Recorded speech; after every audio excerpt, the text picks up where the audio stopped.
Hello everyone and welcome to another lockdown lecture. I'm recording this at the very time when we should be out in Waterloo. Instead, here I am in my spare bedroom with a green bed sheet hanging behind me.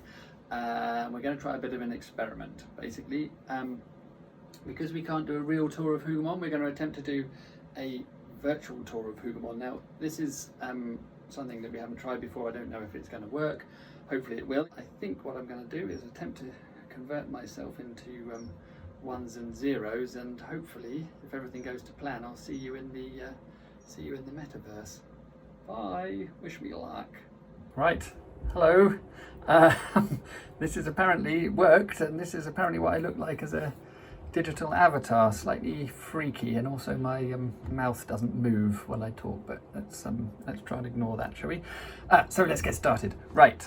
For those of you who've been here before to Hougoumont Farm, hopefully you'll recognise that I'm standing outside the famous North Gate. So this is the rear of the farm complex on the Allied side of the lines. Hougoumont was on the right-hand flank of the Allied army and basically acted as a forward bastion, I guess. Essentially it was quite a forward position actually for the Allies, but it was totally vital because it prevented the French from rolling around here and essentially outflanking the whole of the Allied army and basically rolling it up from the west. So the rest of the Allied army was over here, was a kind of arrayed just over in this direction behind Hougoumont and off into the distance there. And just on the other side of this pond here was a deep sunken way that was used quite successfully later in the battle to bring up reinforcements and ammo for the people fighting in the farm complex. And if I turn around again, we look over to the right hand side of Hougoumont, the western side of the farm, basically over this fence.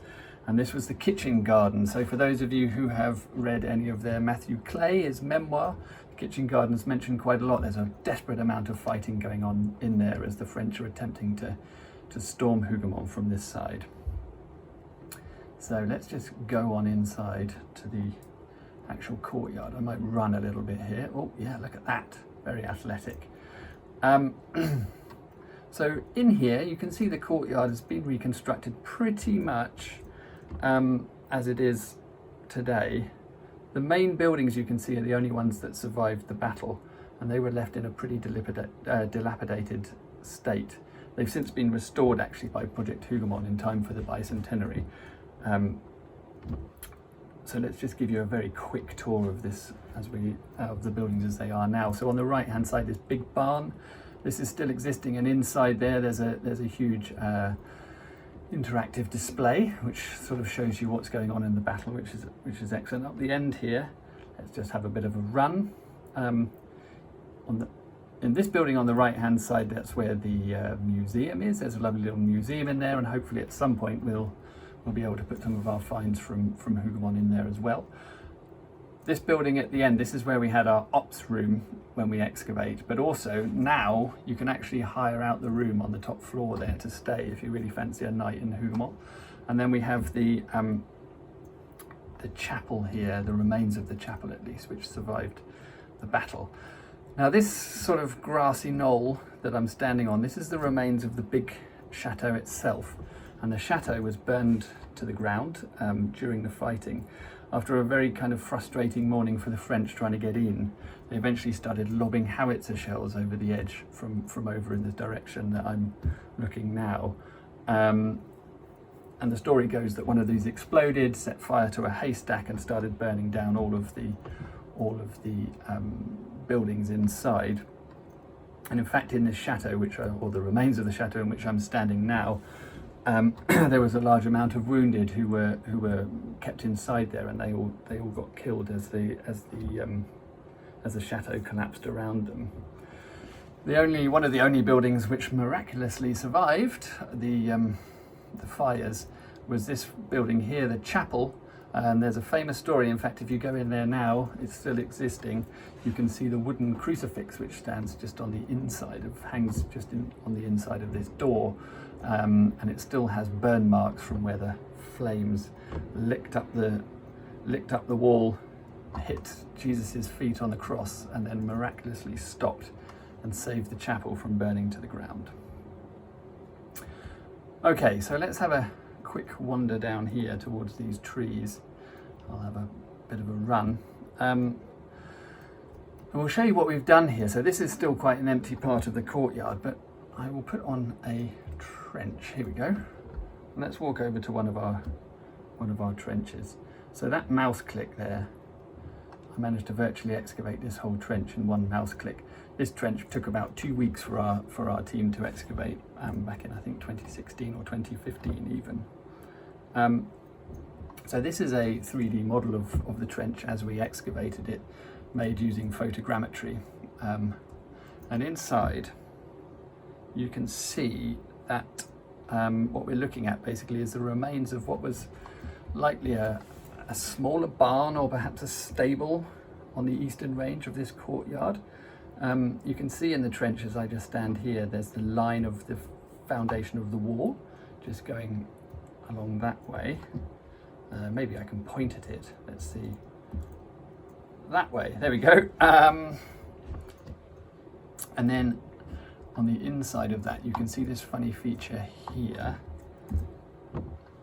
This funny feature here, point that way. That's it. Which is basically a drain. And it's a really cool feature. It's a beautifully carved feature, actually. I can't quite get down there to show you. But it's a covered drain that would have been covered and on the inside of the building. And you can see that as it leaves the building on the other side of that foundation wall there, the drain just goes off down. And you can see how the courtyard slopes off down into that corner. So any of the rubbish that was in here, and any of the filth or water or whatever that was being drained from the floor would have drained out and then just slowly run itself down there. So again, with the magic of being a virtual avatar and inside a virtual model, we can start having a go at possibly reconstructing these buildings of Hougoumont. So we excavated actually quite a number of trenches along this range, and we found the foundation wall in pretty much all of them. So we can be pretty confident about the line of the frontage of this building. So this kind of archaeological evidence here, along with a number of contemporary maps and later drawings, kind of means we can have a go at putting this building back into place. So let's do that now. Blink, there we go, right. And here we go, you can already see, actually that's a huge building that was sitting there and is now missing. And it really changes already the feeling of the courtyard if it's there. Now we're guessing a little bit on the windows and doors here, because there is a possibility, especially with this drain, that this was actually a stable. So we might expect larger doors, but as yet we haven't really found much evidence of those. So we've just gone with them as they are. And you'll see there's also a very conspicuous gap here where clearly there was another building.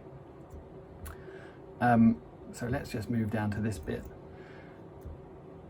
Now we know from contemporary accounts and from drawings and maps that there was a huge building, which is known as the Great Barn, which filled up this corner of the northeast corner of the courtyard. And this building was, of course, instrumental in the defence of Hougoumont. It's been described as being used as an elevated firing position, and would have had excellent coverage over the entire courtyard, as well as the kitchen garden and of course the rear of Hougoumont, just in case anyone got round. Now contemporary maps seem to suggest that the barn ran to, I guess, around about here where I'm standing. So originally we put a trench in here, and we didn't really find anything. We found the frontage of the building, but we didn't find the end of the building, and that's really what we were looking at to try and see how big this building might be. So we needed to extend that trench, and we excavated another one. So if I have a quick walk along here, while I clip into the camera there, you'll see that we very definitely found the end of this great barn here. So there's the front line as I'm just walking along, the line of the front there, and then this huge bit here is a very thick end wall. Inside this, actually, we extended this trench a little bit more, and we also found rather rather poignantly a collapsed internal pillar under which was a load of burned material, including buttons and uniform elements from both the Coldstream Guards and the Scots Guards. And of course they were presumably crushed under the falling masonry as the roof of the barn burned down. And as you probably know, during the battle about 30 or so French managed to fight their way around Hougoumont, and they managed to break into the north gate. So they were eventually beaten back, and the Coldstream Guards famously shut this north gate. And this incident is discussed in a number of other Waterloo Uncovered videos, in particular the ones called the Battle of the Buttons, and we'll put a link to that below in the description. But if we go back to our trench here, we can use this one as well to help us reconstruct the kind of location and the size of the large barn. So let's put the large barn in. Plunk. There we go. And now, look at this thing. It's basically a mirror image of this one.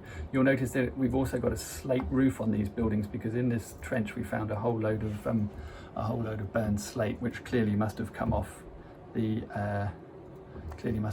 roof there. So if we now walk down to our north gate and start looking at what an impact this barn actually has on the north gate, you can see that this gap that the French who broke in would have had to have come through is extremely tight.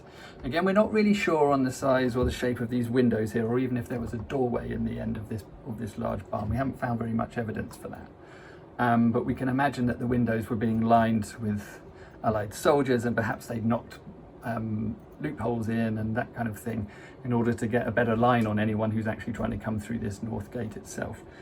Now, if we start putting in the other buildings as well, and give it a bit of a dirty 1815 feeling here,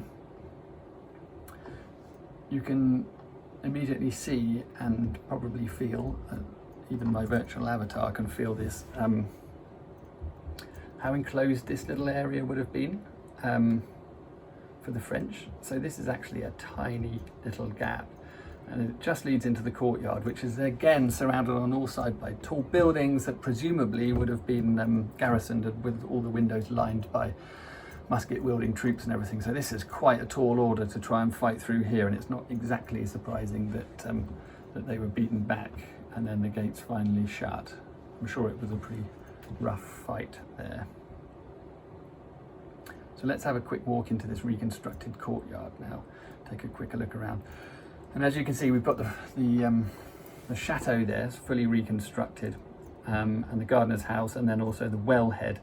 So these buildings are placed as per the historic maps and plans, but the chateau, which of course was where the grassy knoll was earlier, was excavated by the local Belgian archaeologists, so project partners actually of Waterloo Uncovered, called AWAP.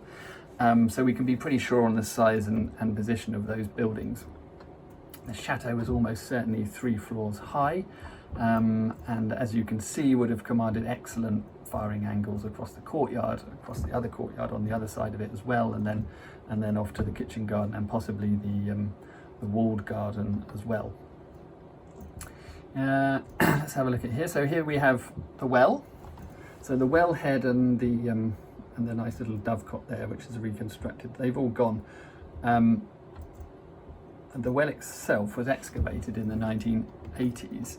There's a famous passage in Victor Hugo's Les Miserables where he talks about 200 men and horses being thrown down the well, and they were thrown down while they were still alive. So if you go to Hougoumont at night, you can still hear the screams and the yells from the dead men or the dying men down the well. So this was excavated to see whether or not any of the remains of that can be found, but of course they didn't find anything. There was a few bits and bobs down there, but certainly not 200 horses. So let's start walking through this courtyard a bit. I'll give you a quick whiz round just so you can get a feeling of how it all looks once it's all in place on the lower courtyard here. We'll go up to this little gateway here. So this gate is a really common feature in farm complexes of this period. And in this particular area. So there's a clear demarcation between the lower courtyard that I'm standing in at the moment, and the upper courtyard, which is just through on the other side. So the lower courtyard behind me here was basically where all of the dirty stuff happened. The animals were brought in and out, the industry, the cider making, that kind of thing. It all happened down here. But this was in contrast to the upper courtyard. It tended to be kept a bit cleaner, and was used a bit more by the owner of the chateau, so he didn't have to put his muddy boots on when he walked around in this particular area. So there's another well here. This one's in the wall, and this may have been the well which was used to draw the water for the chateau itself. At least it would have been a slightly less muddy bucket anyway. And there's of course the possibility that this was the well mentioned by Victor Hugo in Les Miserables. We're hoping to send someone down there next year if we're allowed back on site, and to just take a look and see what we can find. So let's have a look up here through this upper courtyard then. Again, you can see the house here, and then we've started reconstructing the chapel. I'll just run around here. That's the gate into the walled garden there. And now if we have a quick look at the chapel and how it fits in with the chateau, it's quite interesting. So you can see this big tower here. So this is actually a stair tower. It might be easier if I take the buildings down a bit. You can see how that sort of fits in. So we have the chapel there attached to the chateau, and then that little nubbin there, which still remains, was actually part of a bigger tower. So which held the stairs to enable access to the upper floors, and also the attic there. Now let's have a walk out of the south gate here. Let's have a bit of a run actually. There we go. Now as we walk out of here, you'll see, let's run out of here, you'll see what you'd be able to see in 1815 essentially. So in 1815, very different from now, you would have been greeted by this large woodland. For anyone who's been to Hougoumont, you'll know that currently there's 3 horse chestnut trees that stand on the edge of what was the woodland, but the rest of it is completely gone. It's been replaced by open fields. So let's take a quick walk down here, because this woodland is such an important topographic feature in Hougoumont, and it's very, very difficult to understand it. But this 3D model kind of helps a little bit actually. So this woodland was the scene of some of the earliest skirmishes in the battle. So a company of Nassau sharpshooters were stationed in the woodland. And the Nassau, well, they mostly carried their own hunting rifles, and they were well used to hunting within woodland like this. So they would have been quite a formidable foe actually defending this area. However, as we may or may not know, the French actually marched thousands and thousands of troops through this woodland, and eventually quite quickly actually, the Nassau were pushed back and back to the farm complex, and that happened relatively early in the day. So I'm actually walking down a path that's shown on a couple of the contemporary maps, and as you may have seen in some of the other lockdown lectures, we metal detected this area in 2015, and we found a large number of musket balls that roughly lined up with this path. So the suggestion is that the French may have been using this path. If I turn back here, the French may have been using this path kind of to move quickly up through the woods, so not having to go in between the trees, they would run up through the woods and kind of using the trees as cover, possibly, shooting, reloading under the cover of the trees, running up the path, going back in the trees to hide again, that kind of thing. And you'll see as I come up this path, the south gate of Hougoumont does come into view. Now there's stories that the French had very little idea of the presence of Hougoumont farm at all, and instead were just told to go in and capture and hold the wood without really knowing what was on the other side, which sounds quite surprising, but actually it could well be true. And if I disappear into the woods, you'll kind of see what I mean. It's such an important topographic feature, and it's really hard to visualize when everything's open. When you're at Hougoumont currently and everything's just open fields, you can't really understand quite what it might have done and how it might have affected the visibility and the way that people move through here. So let's just sort of run into the depths of the wood and see what we can find. So here you go, we're in the depths of the wood. So if I'm standing here, directly where the French troops would have been moving, I can barely see anything in front of me. Never mind this huge, chateau complex. And this is such an important thing to remember. So the French were coming through here, fighting against crack sharpshooters who were all used to hunting in woodland like this. They're kind of being driven along by their comrades, and then eventually they come across this. And this is a thick stock-proof hedge, or at least a representation of one anyway. It was originally planted to keep the animals out of the orchard which lies beyond. So the accounts say that it was virtually kind of impenetrable. It needed to be cut through. They needed to put loopholes in it even to fire through it because it was so thick. And finally gaps were kind of hacked into it by sappers basically. And as you can see, it's virtually impossible to see through to understand what is on the other side of here. But of course with the magic of virtual avatars,